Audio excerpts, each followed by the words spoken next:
எல்லாருக்கும் வணக்கம். நாங்கள் சாப்பிட்ற நான் இன்று வாசிப்பு 1167 பற்றி தான் வாசிப்போம். வாங்க வாசிப்போம். நான் இன்று நான் கடந்த 2 நாட்களாக ஒரு தலைப்பு முந்தியாக செய்தபடியாக நான் ஞாயிற்றுக்கிழமையான தலைப்பை இன்றைக்கு எழுதியுள்ளேன். அந்த தலைப்பு எங்கள் நாட்டு உணவுப் பொருட்கள் ஏன் மிஞ்சியுள்ளது என்ற தலைப்பில் நான் வாசிக்க போகின்றேன். ஒவ்வொரு நாளும் கிட்டத்தட்ட 11 மில்லியன் டன் கடந்த ஒரு வருடமாக மிச்சப்படுத்தப்படுகிறது.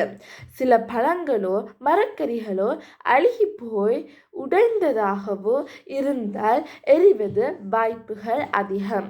சில கடைகளில் ஏழைகளுக்கு அல்லது காசு குறைவான மக்களுக்கு அந்த சில பொருட்களை, அதாவது சில நாட்கள் அது முடிகிறதுக்கு முதல் விற்பர்கள், அதுவும் விலை குறைவாக. இதே போல் நிறைய விற்பதால் சில பேர் வாங்கிறது அதிகம். அதனால் நிறைய பேர் அழுகி போயின பொருட்களும் வாங்குவதால் அதிகமானவர்கள் மருத்துவமனைக்கு போகிறார்கள்.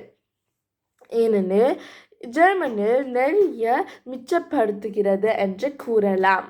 பிளாஸ்டிக்காகவும் இருக்கலாம் மற்றும் உணவு வகையாகவும் இருக்கலாம்.